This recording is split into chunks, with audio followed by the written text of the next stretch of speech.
Hello, everyone. I'm Dr. Alyssa Eily, and I will be presenting today on trauma and ATLS. This presentation is meant for rising fourth-year medical students who are going to be entering their emergency medicine rotation or potentially their trauma surgery rotations, just as an overview of what to expect and some things that we want you to know before you step foot into the trauma bay. So objectives. By the end of this lecture, I want you to be able to describe the ABCs of the primary trauma survey, describe the minimum views of the eFAST exam, and distinguish positive eFAST exam views from negative views. We're going to discuss a lot of things. Trauma in and of itself could be a lecture that could span over months and months, but this is really a condensed overview. So not meant to teach you everything, but at least meant to give you enough that you're comfortable on day one. So we're going to talk about the role of the emergency medicine physician in regards to trauma. Every institution will be different. If you're at a level 1 trauma center, if you're somewhere where there's a large residency, if you're at a level 3 trauma center in a very rural area, it will very much change how you interact with the trauma team and what your specific role is. I recently finished residency, and where I was not a trauma center, but I did start residency as a surgical intern at a large trauma center. So my experiences differed widely. Down here in Miami, we have a large regional trauma center called Ryder Trauma Center, where the emergency medicine physician really serves as an adjunct to the surgical team, and anesthesia manages the airway.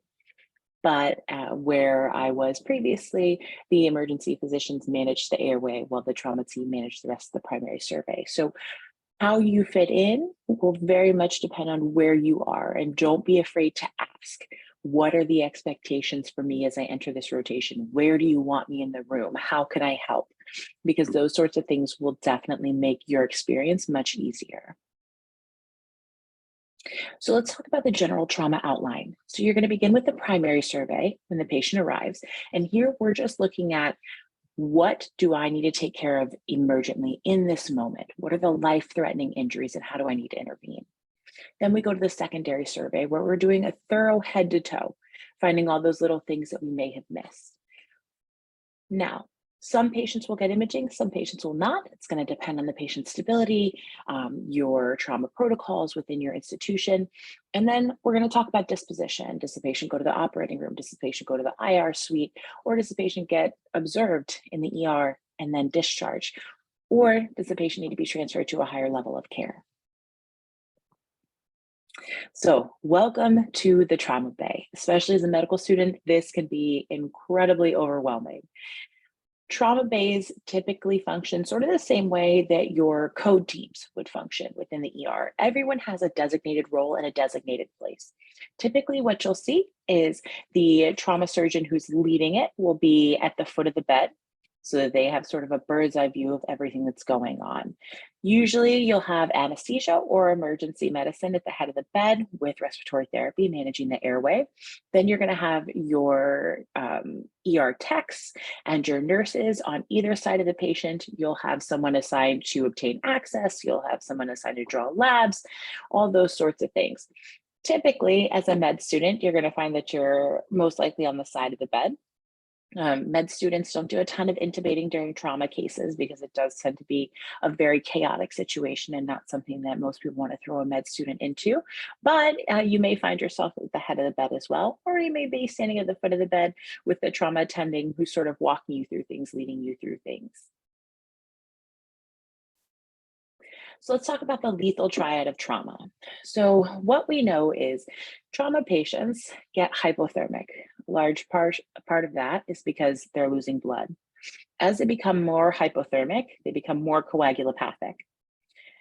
Once they become more coagulopathic, they develop a worsening acidosis, which then worsens both the hypothermia and the coagulopathy. So it's this very lethal triad. So what we see is that trauma patients start clotting and bleeding at the same time, and they become very difficult to manage. So this right here is what we're trying to mitigate. The other thing you'll hear a lot about is the golden hour. So within 1 hour of injury is when we want to have all interventions taking place. The longer a patient waits for intervention when it comes to life-threatening trauma, the worse the morbidity and the mortality. So, order of operations. The patient comes in. Normally, with a trauma alert, you'll receive either a page or a call overhead letting you know that a trauma alert is coming in.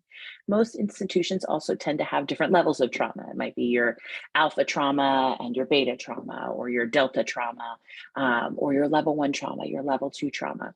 So you'll sort of have an idea of what's coming in if they're coming by EMS. So EMS may call in and say, they've got a 25-year-old male who was in an MVC. They'll give you some vital signs, and then you sort of start to wrap your head around, okay, what interventions do I think this patient is going to need? How stable does this patient really sound? Sometimes the patients just come in on their own and they're a little bit of a hot mess. So you don't get that nice little EMS call ahead to get everything prepped and ready, and everything's happening on the fly. So first thing is you're going to do your primary survey. You're going to ask yourself, is their primary survey, their ABCs, is it intact? If it is intact, then you go ahead to the secondary survey. If they're stable, you're going to get imaging. If they're unstable, they'll probably go for intervention. The intervention will depend on what sort of injuries they have. If, as you're going through the primary survey, you notice it's not intact, their airway isn't intact, their breathing is not great, you're going to stop at that level and intervene. Once that intervention is in place, you're going to go back to the top, ABCs, and go through until you have intervened on all the things that need to be intervened upon. If they're stabilized after the primary survey, you're going to move on to the secondary survey. If they're not stabilized after the primary survey, you're going to move on to more critical interventions. So this is an overview of the primary survey, and we're going to go through each one of these separately. So we're going to look at airway, breathing, circulation, disability, exposure. And the one thing I want you guys to remember is always IV O2 monitor. All trauma patients are going to need IV access. Remember that if they are hypoxic, we want to keep their O2 above 94%. And then we need them on the cardiac monitor. These patients like to decompensate fairly quickly, especially in pediatric traumas. So we need them on the monitor so we can continue to assess them. So let's start with the primary survey, and let's start with airway. So what are we looking for when we say, how did you assess someone's airway? And that's going to be a big question that your chief residents or the third-year resident who's helping you through your rotation is going to ask you, or the attending. What are we looking for? So when we say airway, what I want to know is the physical airway intact. Is their trachea intact? Are they drooling? Are they stridorous? Do they have a lot of facial burns? Or is there facial edema developing? Do we see a lot of blood in the oropharynx? Do we see a lot of bubbles in the oropharynx? Are they able to tell me their name? So when I ask someone, was the patient's airway intact? What I want to know is, was the patient able to tell me their name? Tell me where they are. Is the patient screaming because they're in so much pain? You're screaming. Okay, good. I can hear you. Your airway is most likely intact. We want to make sure there's no big expanding hematomas, which we see with penetrating neck injuries. With patients who have been involved in fires, we really do want to pay attention to where they have burns on their face. Do they have soot deep in the oropharynx, which puts them at high risk for oropharyngeal edema? Do we need to intubate them prophylactically?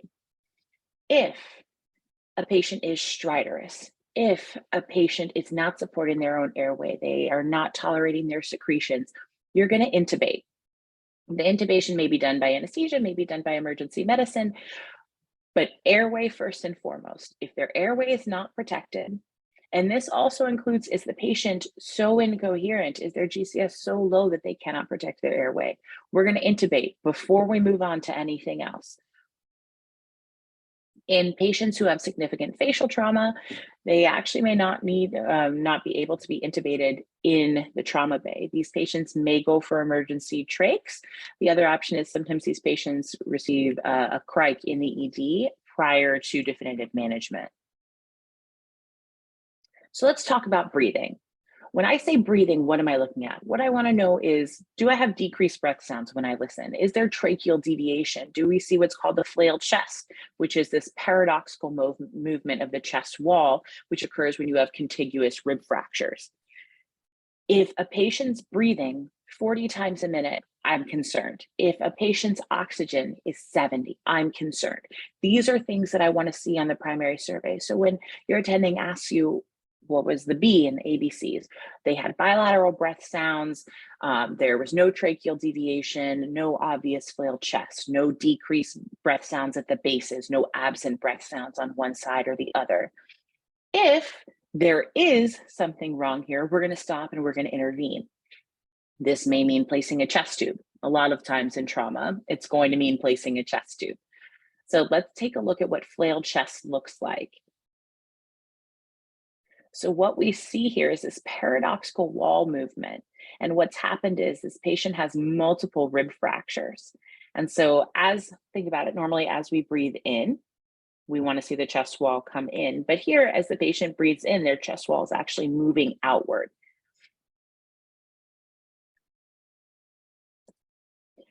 The other thing that we think about is, are there no breath sounds on one side or the other?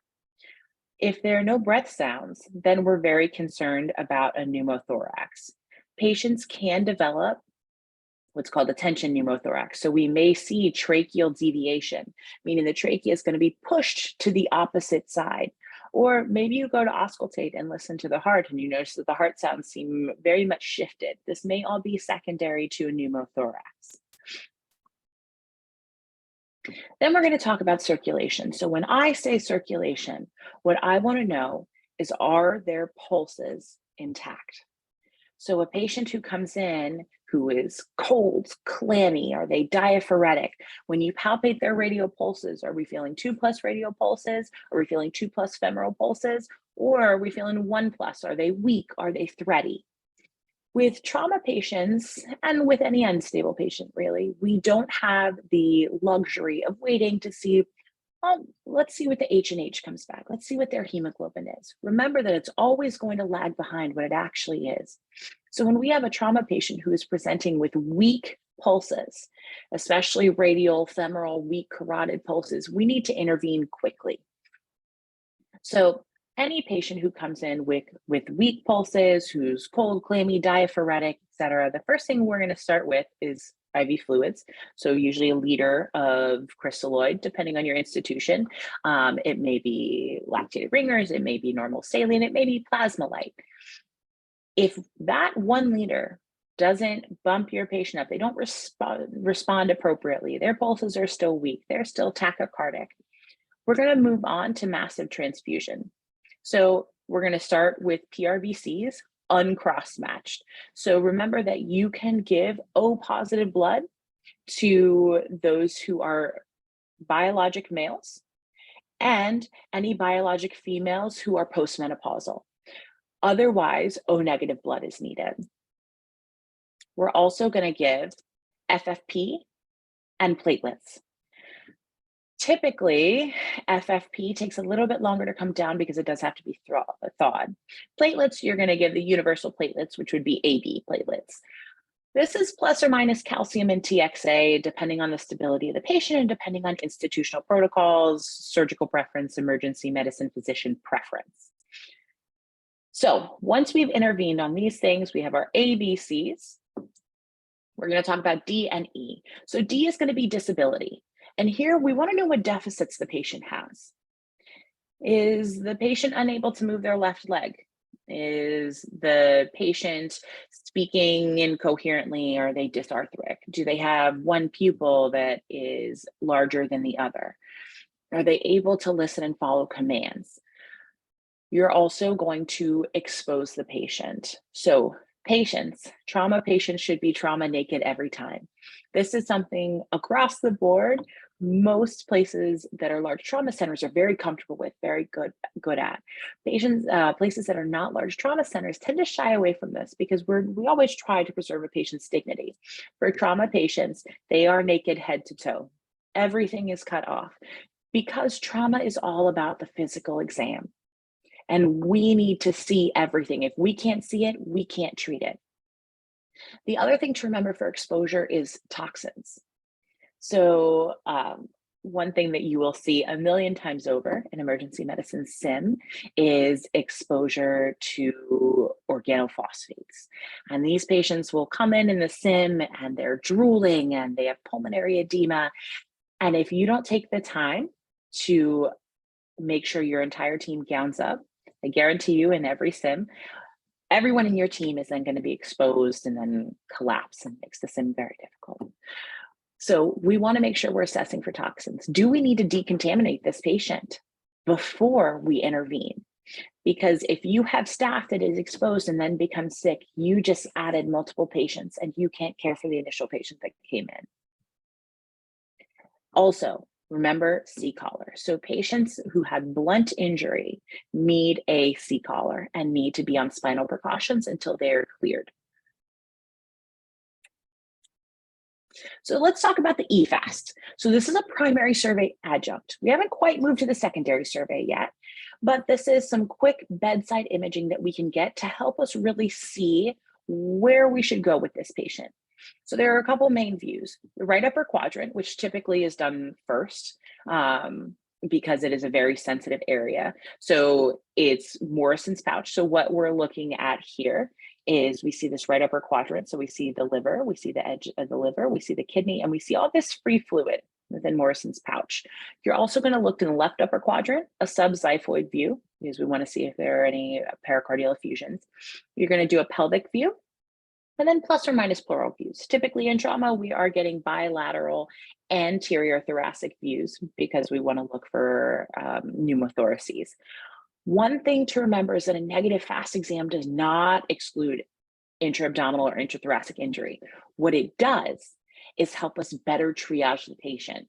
So just because the FAST is negative doesn't mean the patient won't get additional imaging, doesn't mean the patient isn't going to go for surgery, but what it gives us is a quick, fast view that can help us determine, do they need to go to the OR right now in this moment? Do they have 2 liters of hemoperitoneum and we really need to catch up on our blood product administration? And remember, the FAST exam is meant to be fast. As you're learning, it's going to take you a little bit of time to get comfortable with the probes, to get comfortable with the views. So I encourage you to practice an eFAST exam on as many patients as you can before you go on your trauma rotation, and even on stable patients on your trauma rotation to help you get more comfortable.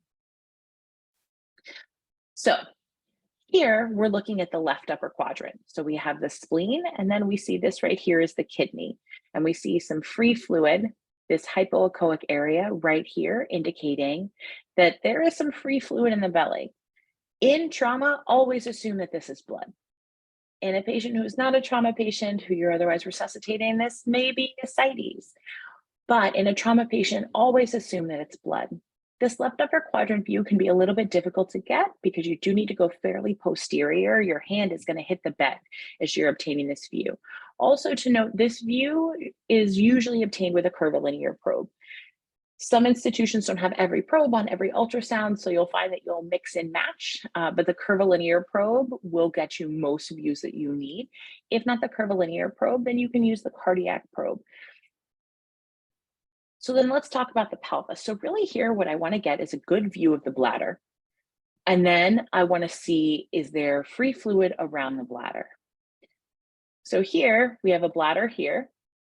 We see the uterus, and then here we see free fluid outside the uterus. So in the setting of a patient with a positive pregnancy test who's hypotensive, we might assume that this is a ruptured ectopic. In a trauma patient, we're going to assume that this is blood products. So this is the subxiphoid view, which typically is the last view that you're going to get in a FAST exam. And what you're doing here is you're going in the subxiphoid space and you're looking up and using the liver as a window to get a good view at the heart. So what I want to see, fast and quick, do we have free fluid in the pericardium? Is there a pericardial effusion?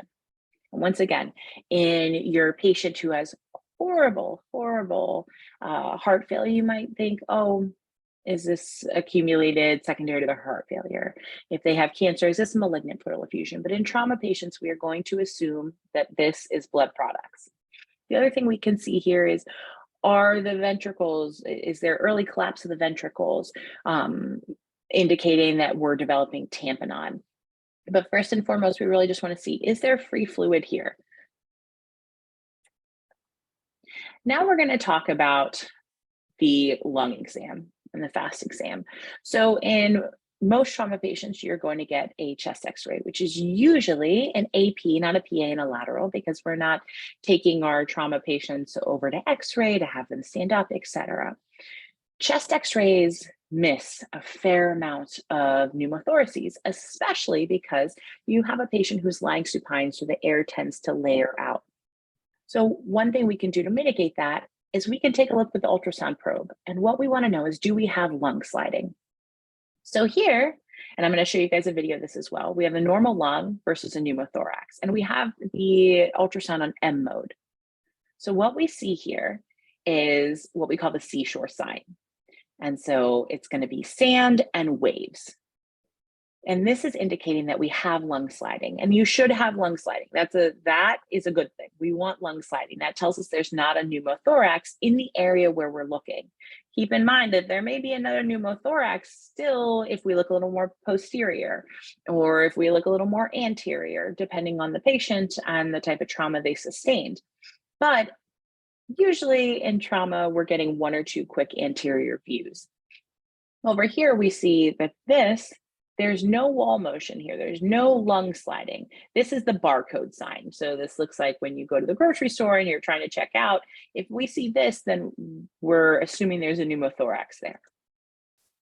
So let's look at a video of this.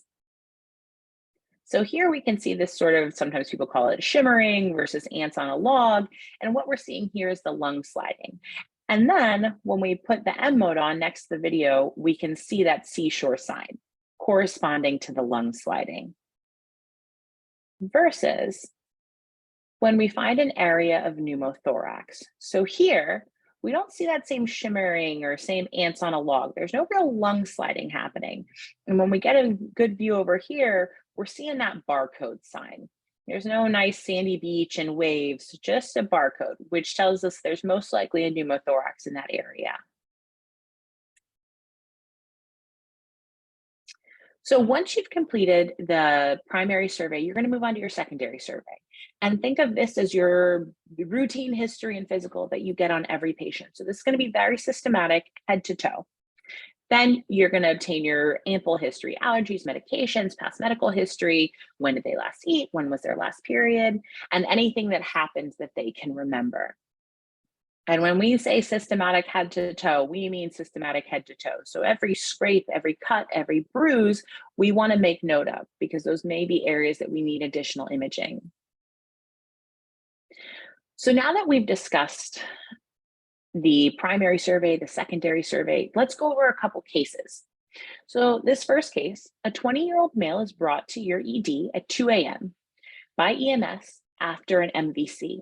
He was the unrestrained driver in a rollover at approximately 50 miles an hour. He had a passenger who died on scene, and he required prolonged extrication. So vital signs: heart rate 120, BP is 90/60, O2 is 90% on a non-rebreather. He's breathing 30 times a minute, and his temperature is 36 degrees Celsius. So a couple of things to point out here that should sort of raise your antenna. One, that he was an unrestrained driver in a rollover, and the speed. The other thing here is that he had a passenger who died on scene. So anyone who's in an MVC and there was someone who died in the vehicle with them or in another vehicle that was involved in the crash, very high alert. These patients are at very high risk for significant traumatic injuries. Then let's talk about his vital signs. He's tachycardic, his blood pressure is soft, he's hypoxic, and he's tachypnic. Let's remember our IV access, our O2, our monitor, and he needs to be in a C-collar. This is a blunt traumatic injury, a high-speed MVC. This patient should absolutely be in a C-collar and on spinal precautions.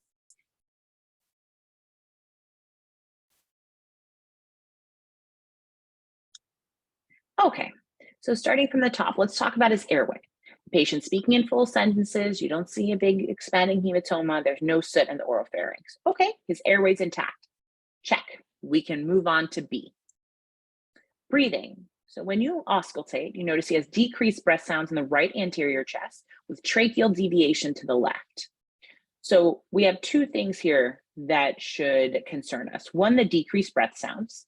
We should be thinking pneumothorax, hemothorax, and two, the tracheal deviation. So that really raises our suspicion for a tension pneumothorax. So here, we're gonna stop. We don't move on until we address this issue. So what are we gonna do about this? We're gonna place a chest tube for a tension pneumo.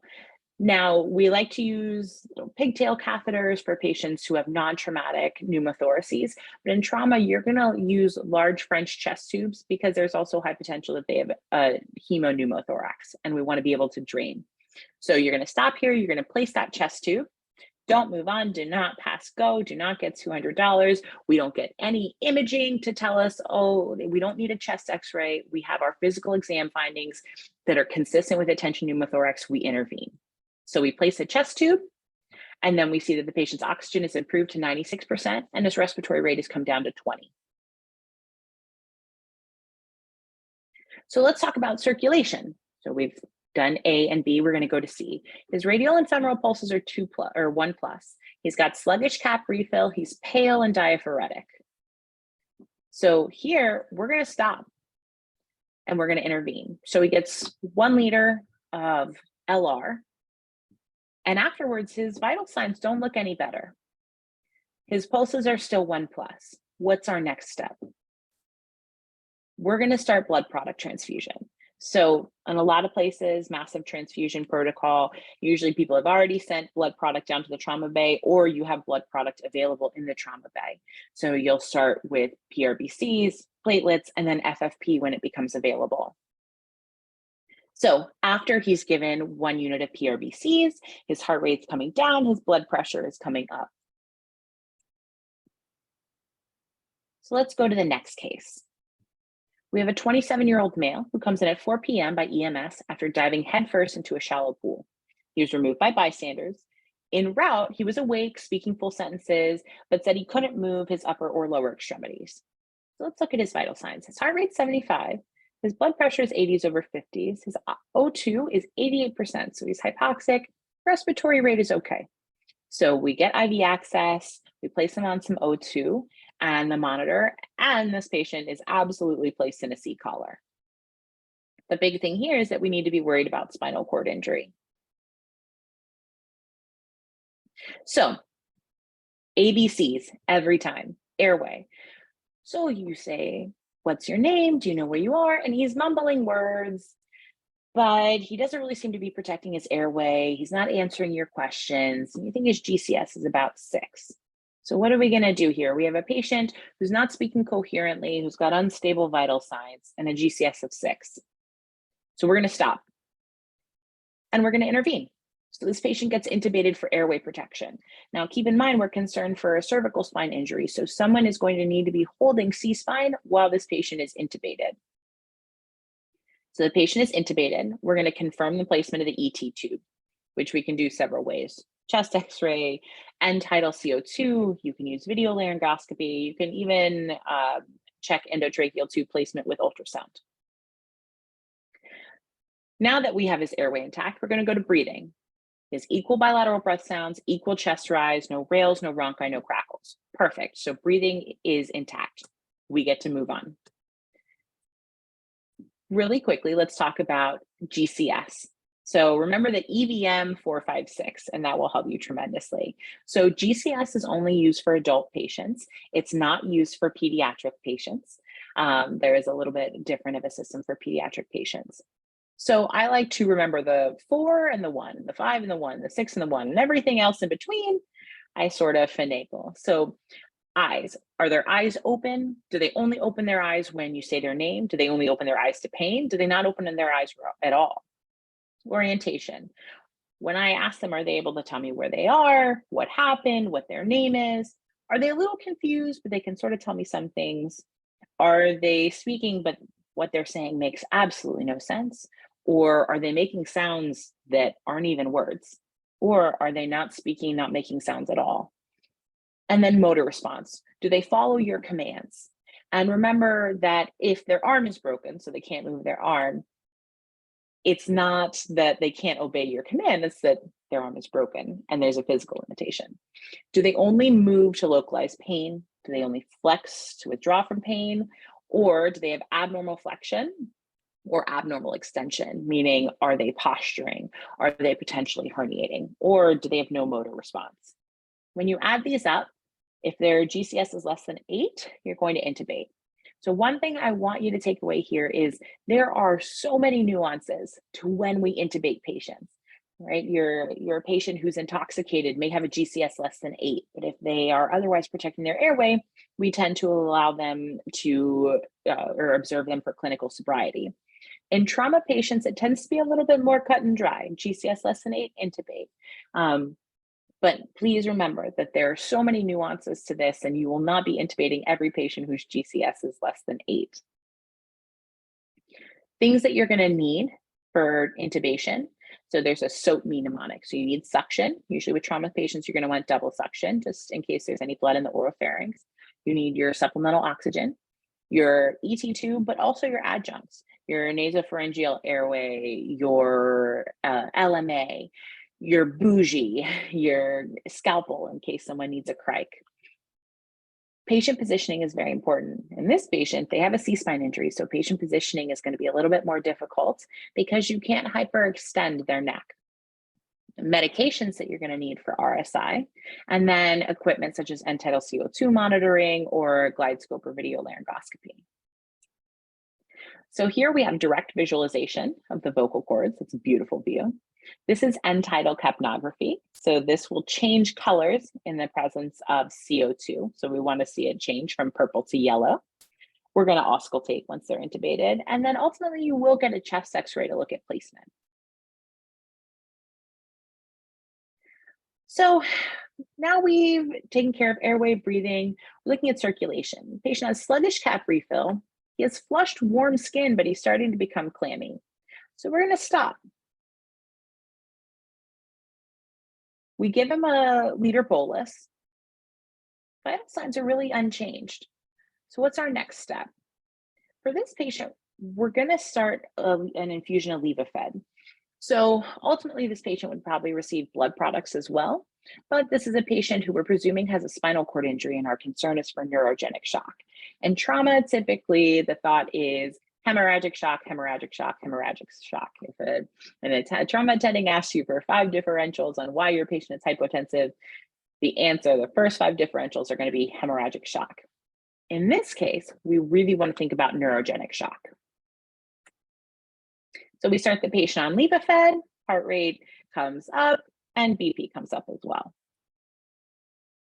So let's talk about some imaging here. So we get a CT brain, and what we see here is a large epidural hematoma with midline shift and collapse of the ventricle. So this is a little bit beyond your scope, but if you get a CT brain on a trauma patient and you see bright white, generally be concerned. The other thing here is we're seeing a high C-spine injury. So this patient would get both a CT head and CT C-spine. And really what we're looking for is that high C-spine injury. Do we need to call neurosurgery? Do they need acute surgical intervention? And then neurogenic shock. So like I said, top 5 differentials for trauma patients, always hemorrhagic shock. This is a diagnosis of exclusion.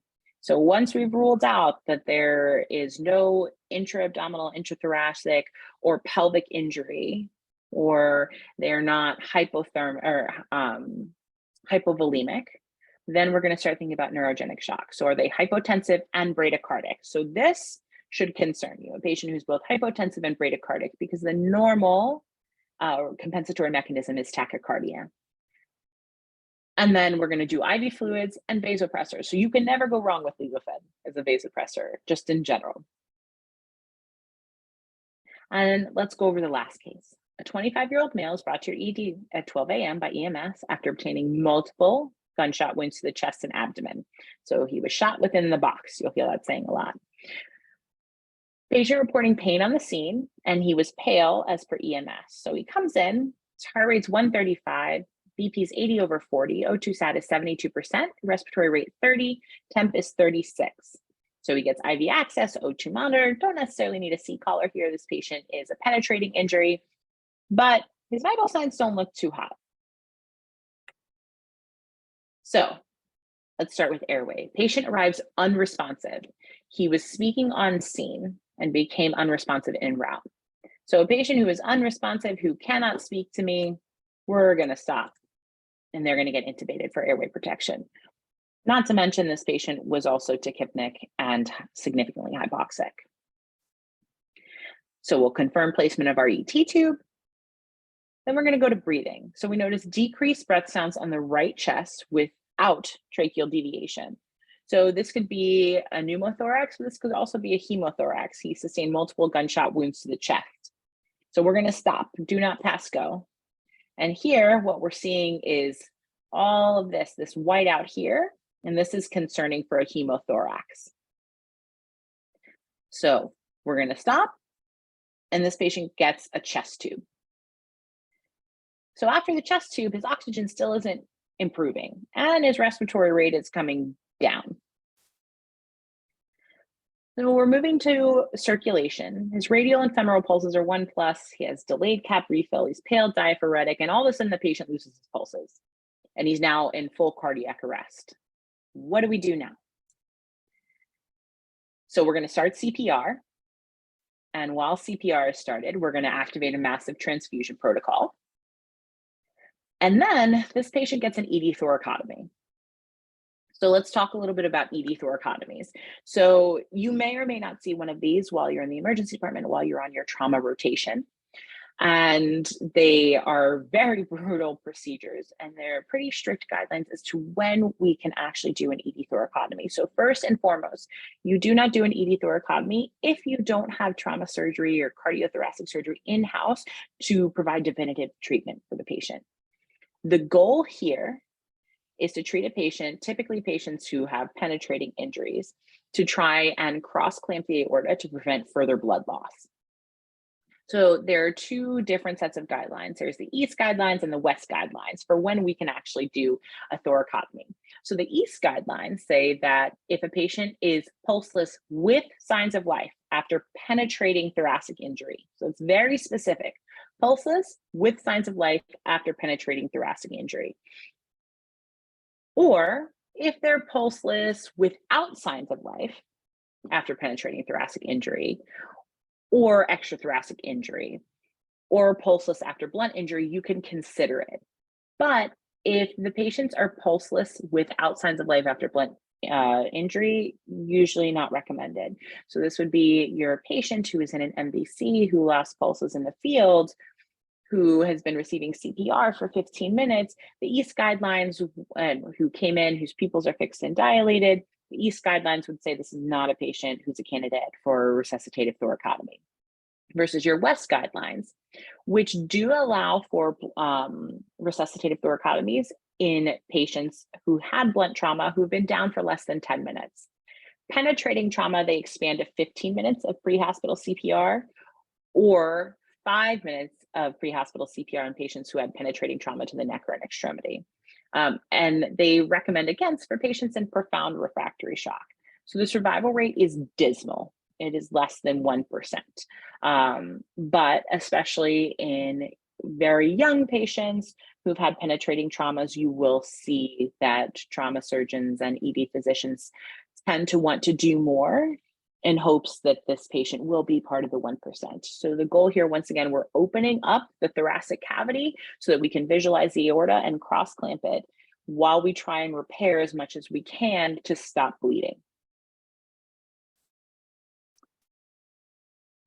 We're going to talk about hemorrhagic shock. So where are these patients bleeding from?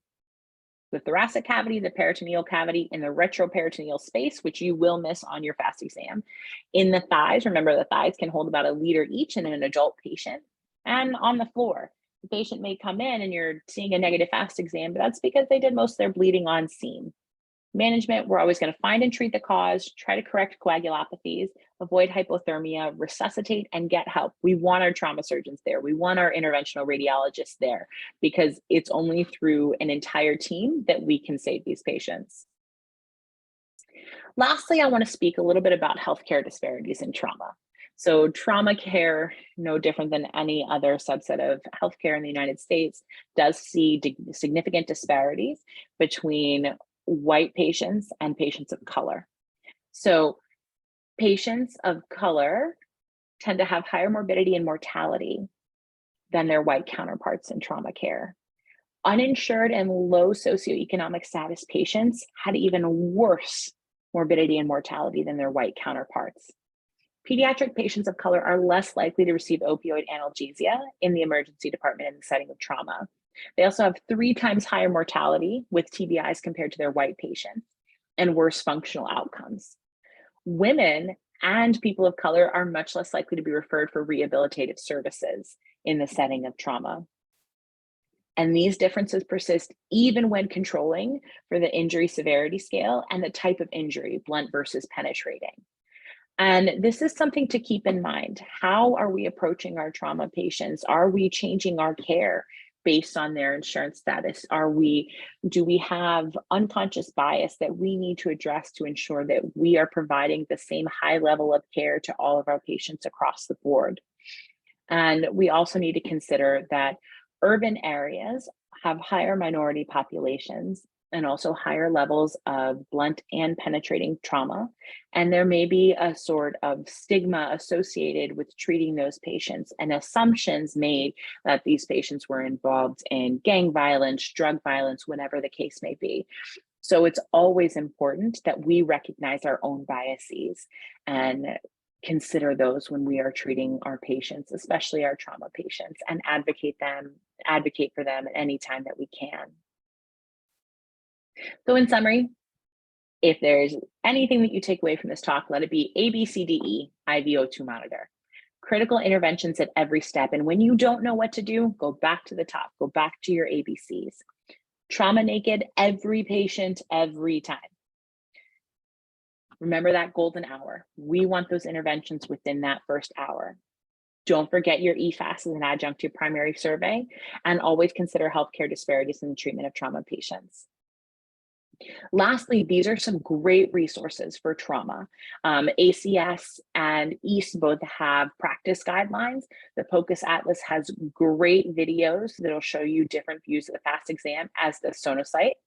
ASAP does a wonderful eFAST review that's going to go over all the probes, all the sites that you need to be looking at. And then Stat Pearls is a very quick and easy thing that you can pull up on your phone, on your iPad as you're rounding, or when you have questions, something to review. And these are my resources. I hope that you guys enjoyed this talk. If you have any questions, you can always reach out to me. My email is on the link to this webcast.